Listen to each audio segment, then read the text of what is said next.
오늘 하나님께서 주시는 말씀은 이사야 53장 1절과 2절 말씀을 함께 나누도록 하겠습니다. 흠모할 만한 아름다운 것이 없도다라는 제목으로 하나님의 말씀을 함께 나누도록 하겠습니다.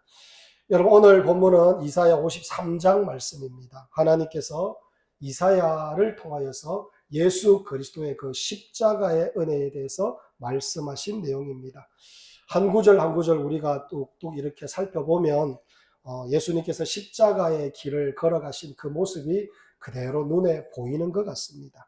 그래서 이 구절들을 함께 나누면서 여러분과 제가 다시금 그 십자가의 은혜를 함께 누리는 그런 하나님의 백성들이 되기를 간절히 축원합니다. 그래서 먼저 첫째로 우리는 예수님의 탄식을 들어야 될 줄 믿습니다. 여러분 1절 말씀을 우리 함께 한번 읽어보도록 하겠습니다. 자, 사랑하는 성도 여러분, 1절 말씀 읽겠습니다. 시작. 우리가 전한 것을 누가 믿었느냐? 여호와의 팔이 누구에게 나타났느냐? 아멘. 여러분, 우리가 전한 것을 누가 믿었느냐라고 이렇게 시작하고 있습니다. 이게 여러분 어떤 의미냐? 탄식하고 있는 그런 내용입니다. 예수님께서 십자가를 통하여 구원의 은혜를 하나님의 백성들, 이스라엘 백성들에게 전하였지만은 누가 믿었느냐라고 이렇게 말씀합니다. 당연하게 믿어야 될 자들이 믿지를 않는다는 것입니다. 반응조차 없기 때문에 예수님께서 탄식하시며 안타까워하고 있는 그런 내용을 말씀하고 있습니다. 여러분, 오랫동안 노총각으로 늙어가던 제 친구가 이제 결혼을 한다는 이야기를 듣고 친구 결혼식에 제가 참석한 적이 있습니다. 친구가 결혼을 하는 모습을 보니까 얼마나 이쁜지, 그리고 그 신부가 얼마나 고마운지 제가 신부에게 가서 인사를 드렸습니다. 너무너무 고맙습니다. 제 친구 살려줘서 너무너무 고맙습니다. 제가 그렇게 인사를 했습니다. 얼마나 기뻤는지 모릅니다.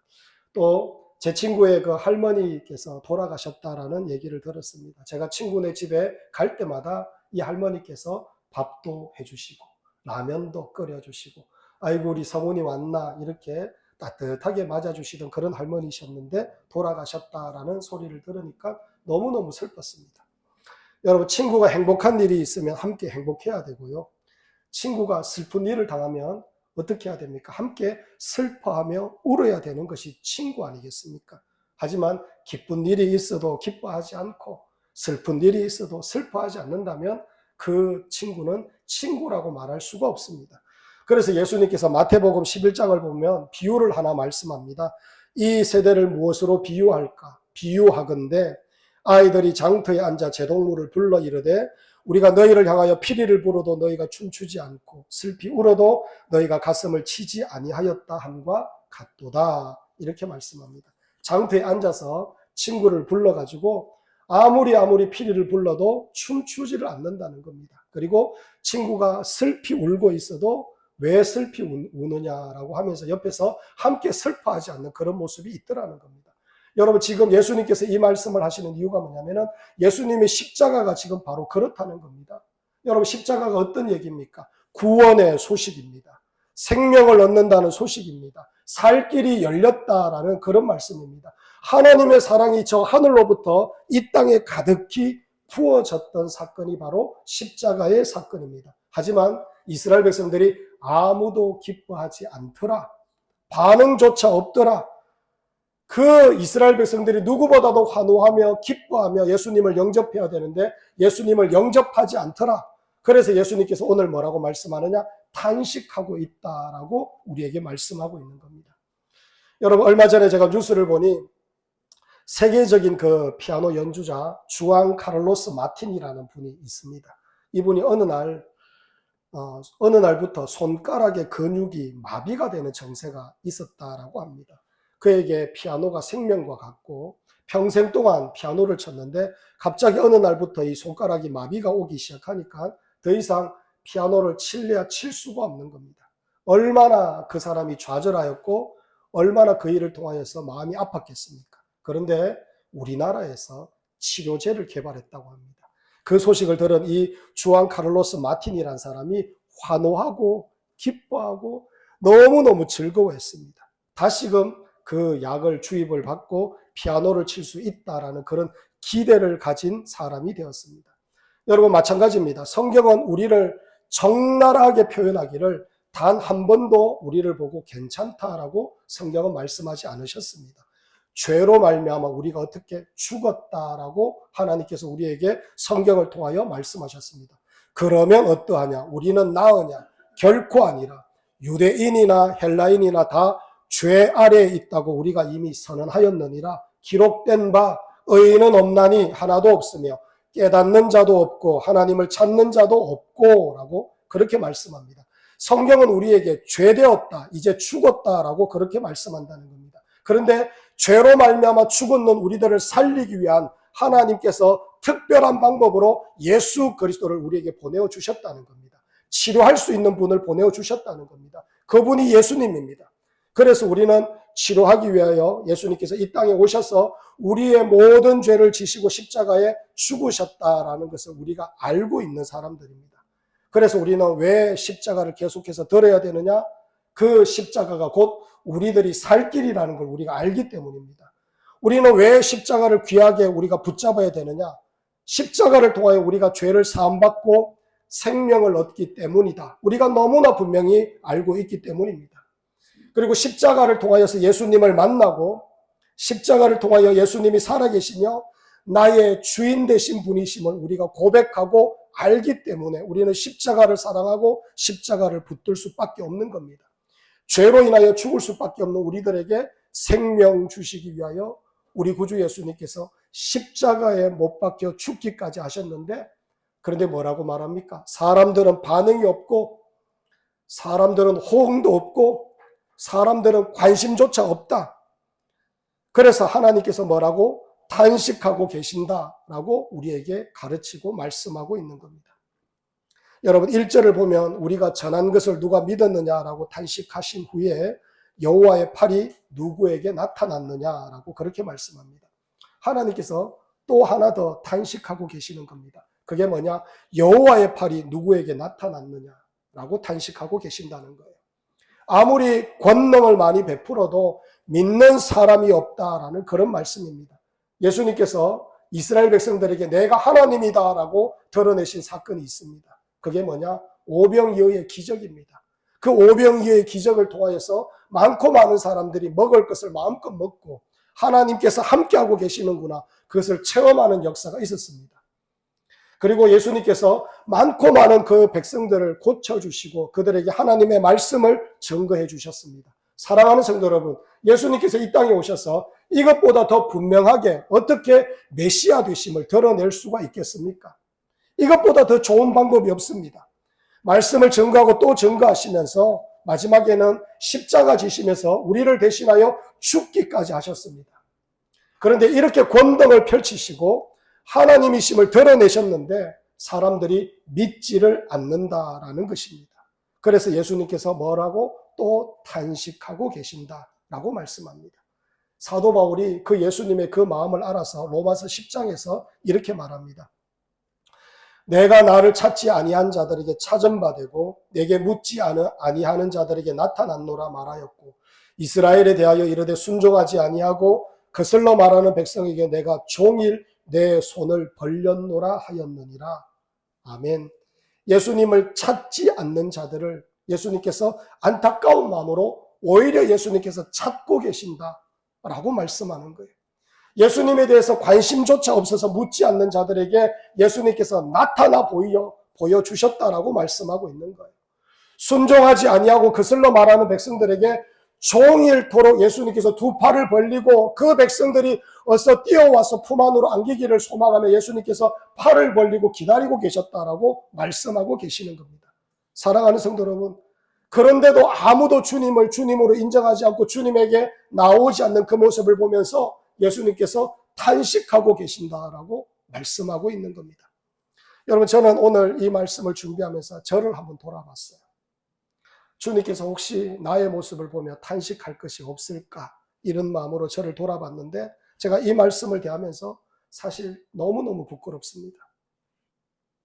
예전에 대구 땅을 위해서 하나님 앞에 우리 함께 대구 땅을 위하여 기도합시다. 그러면서 기도를 시작하자마자 대구 생각하면서 울면 눈물이 왈칵왈칵 쏟아져서 막 이 가슴이 저미고 아프고 막 통곡하는 그런 모습이 있었는데, 지금 대구 땅을 위해서 기도하자라고 하면서 내가 막 하나님 앞에 기도하면 예전만큼 눈물이 흐르질 않아요. 영혼들이 예수님을 믿지 않아서 그 모습들이 그냥 아무렇지도 않게 그냥 예수님을 부인하면서 살아가는 모습을 보면 안타까워서 발을 동동 굴렀는데, 예전만큼 발을 동동 구르는 모습들이 점점 사라지고 있는 그런 안타까운 저의 모습을 보면서 혹시나 예수님께서 탄식하고 계시지 않을까, 그런 마음이 들더라는 겁니다. 사랑하는 성도 여러분, 우리도 주님처럼 탄식해야 됩니다. 우리 주변에 예수님의 십자가를 모르는 사람들이 너무너무 많습니다. 그들이 구원을 받아야 되고 예수님의 그 놀라운 사랑을 알아야 되고, 우리처럼 예수님께 올라와서 기뻐하고 즐거워하며 주님 앞에 예배하고 주님 앞에 영광 올려드리는 그런 인생을 살아야 되는데, 그들이 그렇게 하지 못하는 걸 보면서 우리는 탄식하는 마음이 있어야 됩니다. 저 영혼을 어찌할꼬, 저 영혼을 어떻게 어서 하나님께로 인도해야 되는데, 그런 탄식하는 마음이 우리 주님과 같이 우리들도 있어야 된다는 것을 우리 주님께서 말씀하는 것입니다.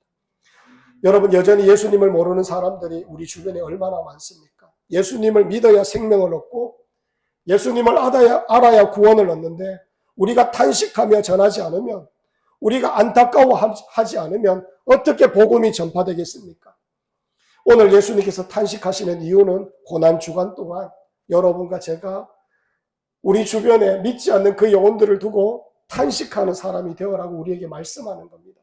여러분, 우리 가족 가운데, 우리 이웃 가운데, 내 사랑하는 사람들 가운데, 우리 직장에서, 그리고 나와 함께 뭔가를 하고 있는 사람들 중에서 아직도 여전히 예수 믿지 않는 영혼들이 얼마나 많습니까? 여러분, 그 영혼들을 그냥 보는 게 아니라 탄식하는 마음으로 여러분들이 그 영혼들을 대해야 된다는 것을 우리 주님께서 가르쳐주고 계시는 거예요.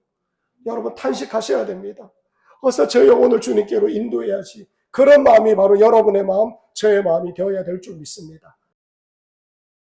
은혜가 여러분과 저의 은혜가 되기를 간절히 축원합니다.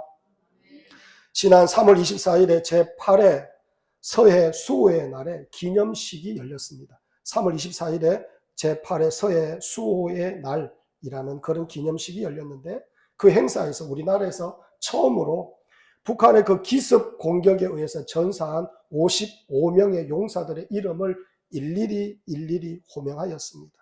참석한 많은 유족들이 자신의 아들의 이름이 불리고 자신의 남편의 이름이 불려질 때 막 오열을 하는 그런 모습이 있었어요. 나라를 위하여 용감하게 싸웠는데 사람들에게 잊혀져 가고 사람들이 알아주지 않는 그런 이름이 되어버렸는데, 대통령이 한 명 한 명 호명하면서 울먹이는 순간 유족들이 큰 위로를 받았다는 겁니다. 여러분, 마찬가지 아니겠습니까? 예수님께서 죽기까지 하셨어요. 예수님은 자신을 전부 내어주셨습니다. 우리는 예수님의 그 큰 은혜를 기억하는 사람들이 되어야 되는 겁니다. 주님의 은혜를 깨달아 아는 자들이 되어야 되는 것입니다.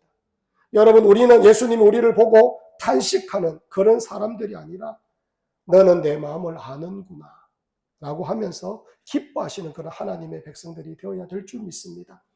사랑하는 성도 여러분, 다른 영혼들을 보며 안타까워하면서 탄식하며 그 영혼을 위하여 기도할 때 주님께서 우리를 보면서 기뻐하십니다.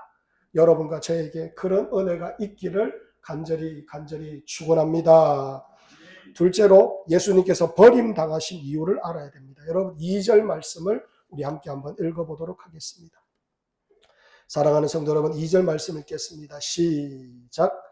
그는 주 앞에서 자라나기를 연한 순 같고 마른 땅에서 나온 뿌리 같아서 고운 모양도 없고 풍채도 없은즉 우리가 보기에 흠모할 만한 아름다운 것이 없도다.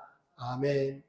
여러분, 2절을 보니 하나님이 원하시는 예수님의 모습과 사람들이 생각하는 예수님의 모습이 너무너무 다르다는 것이 느껴집니다. 연한 순 같다. 우리 예수님은 연한 순 같은 그런 분이다라고 말씀하고 있어요. 여기에서 말씀하는 연한 순은 너무나 초라한 존재를 의미하는 겁니다. 이스라엘 백성들이 성전을 지을 때나 아니면 대골 같은 집을 지을 때 그들이 시선에 집중했던 그런 나무가 있습니다. 그런 나무, 그 나무의 이름이 뭐냐면 백향목이라고 합니다. 사람들은 백향목을 보면, 아름드리 큰 백향목을 보면, 이야, 우리 대궐 같은 집을 지을 때 참 저 나무가 보기 좋구나, 저 나무를 써야 되겠다, 이런 마음을 먹게 되는 겁니다. 마찬가지로 사람들의 관심은 모두 다 백향목에 관심이 있는 것입니다. 사람들은 대단한 사람들을 보면서 그렇구나, 우리를 이롭게 할 것이다, 우리를 어려움에서 건져줄 것이다, 이렇게 생각하고 그렇게 알았습니다. 하지만 여러분, 인류 역사를 우리가 쭉 지금까지 흘러온 그런 역사를 살펴보면 대단한 사람들이 뭘 했느냐? 전쟁을 일으켰어요. 수많은 사람들을 종로로 다는 그런 사람으로 노예로 부렸다는 겁니다. 여러분, 히틀러를 보십시오. 나폴레옹을 보십시오. 징기스칸을 보십시오. 중국의 진시황을 보십시오. 김일성을 보십시오. 사람들은 하나같이 그들을 보면서 백향목같이 대단하다고 여겼지만은 그 대단한 사람들이 전쟁을 일으키며 수없이 많은 사람들을 죽였습니다. 반면에 우리 예수님은 사람들에게 하나님을 보여주셨고 사람들을 살리셨고 천국을 허락해 주셨습니다. 하지만 예수님은 백향목 같지 않고 연한 순과 같았기 때문에 항상 외면당하셨고 인기가 없으셨다는 겁니다. 그리고 계속해서 말씀하기를 마른 땅에서 나온 뿌리 같다라고 말씀합니다. 비가 내리지 않는 마른 땅의 뿌리는 언제 죽을지 모르는 그런 연약한 상태입니다. 마찬가지로 예수님께서 대단한 왕가에서 태어난 것도 아니고 태어나자마자 살기 위하여 이리 쫓기고 저리 쫓기고 그렇게 예수님은 왔다 갔다 비참한 생활을 시작하였던 그런 분입니다. 여러분, 예수님께서 어디 태어나셨습니까? 말구유에서 태어나셨습니다. 아무도 주목하지 않는 그런 연약한 인생이 우리 구주 예수님이셨습니다. 고운 모양도 없고 풍채도 없다라고 말씀합니다. 사람들은 부의 머리를 숙이고 권력의 머리를 숙입니다. 하지만 예수님은 대단한 부를 가진 적도 없었고 대단한 권력도 가지지 않으셨습니다. 그래서 사람들이 말을 하죠. 뭐라고 하느냐? 우리가 보기에 흠모할 만한 아름다운 것들이 없도다라고 그렇게 말씀합니다.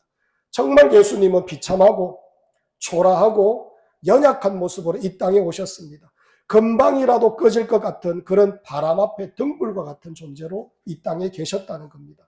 누가 그런 예수님을 메시아라고 인정하며 주님을 추종하고 따르고 영접하고 높이겠습니까?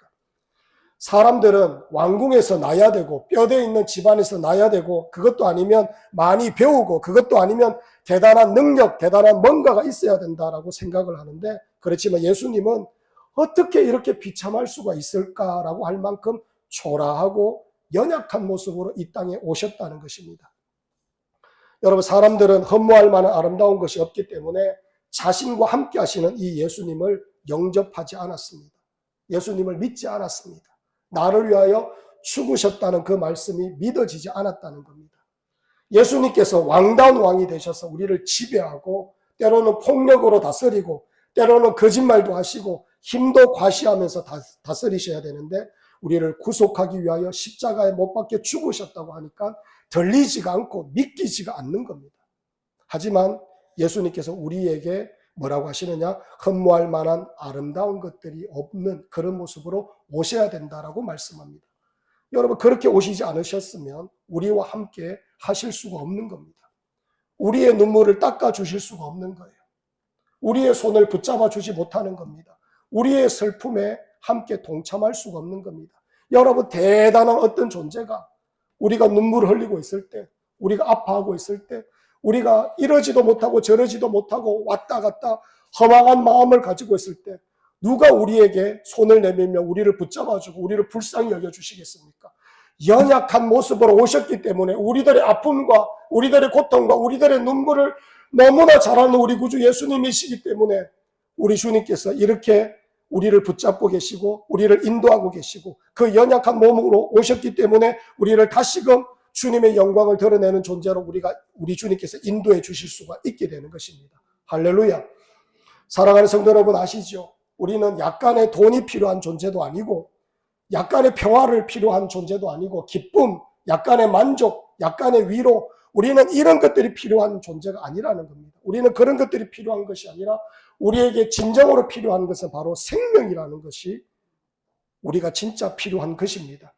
사람들은 자기가 진정으로 필요한 것이 무엇인지를 모를 때가 너무나 많습니다. 그러나 사람들에게 진짜 필요한 것은 바로 생명이라는 것을 우리 주님께서 말씀합니다. 여러분, 왜 생명이 필요하느냐? 우리가 죄로 인하여 죽었기 때문입니다. 그래서 우리를 살리시기 위하여 예수님께서는 우리의 모든 죄를 지시기 위하여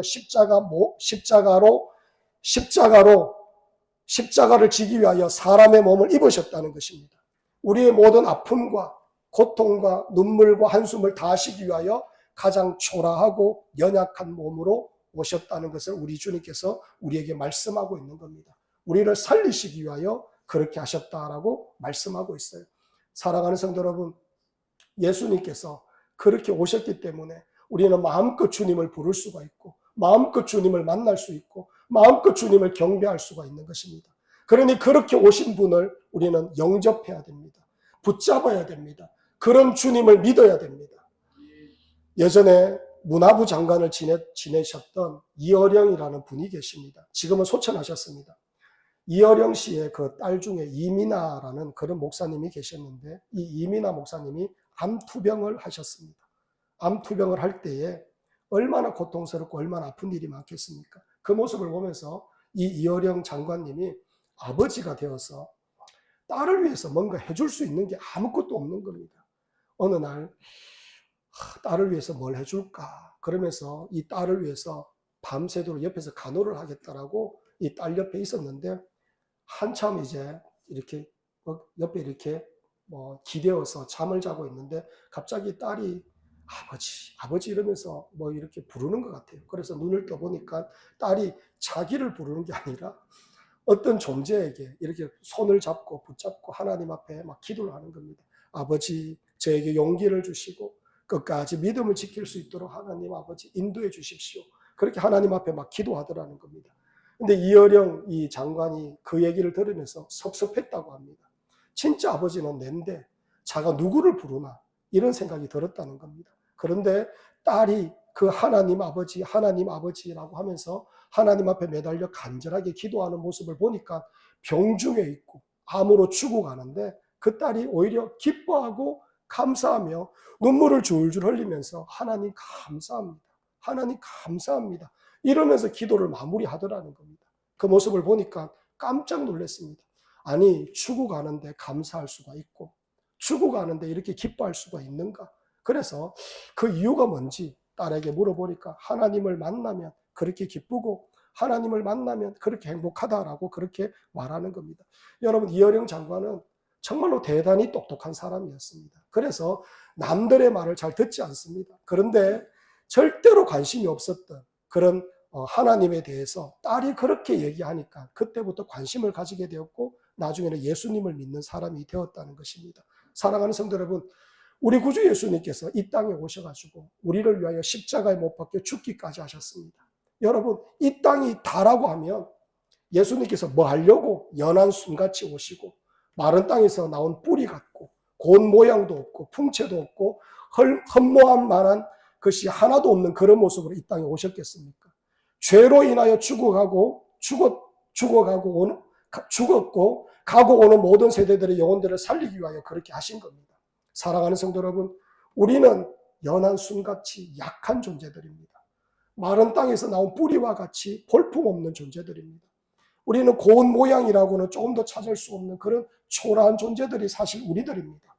겨우 살아봤자 70년, 80년, 그리고 약간의 병만 있어도 여러분 아무것도 할 수 없는 그런 존재가 바로 우리들입니다. 풍채도 없이 비참한 존재이며 흠모할 만한 것들이 하나도 없는 그런 우리들입니다.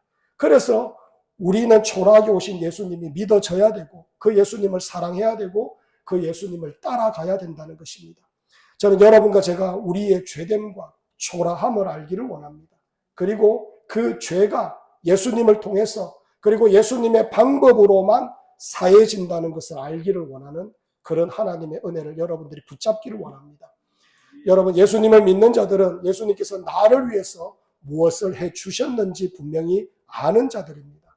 가장 볼품없이 와서 가장 볼품없는 자인 우리를 죽기까지 사랑하시면서 구원하여 주시고 십자가 지신 그런 분이 우리 구주 예수님입니다. 그렇기 때문에 그 예수님을 기꺼이 경배하며 그 예수님의 영광을 위하여 살아가는 삶이 바로 여러분과 저의 삶이 되어야 될 줄 믿습니다.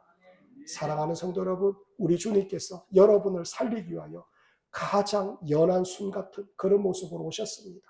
온갖 고초를 다 당하셨습니다. 왜 그런 고초를 다 당하셨습니까? 여러분과 저를 사랑하기 때문입니다. 이것보다 더 분명한 대답이 어디 있겠습니까? 여러분과 저를 사랑하기 때문에 그 모든 아픔과 고통을 다 겪으신 겁니다. 사랑하는 성도 여러분, 그렇기 때문에 우리는 예수님을 사랑하고 또 사랑하는 하나님의 백성들이 되어야 될 줄 믿습니다. 이 은혜가 여러분과 저의 은혜가 되기를 간절히 축원합니다.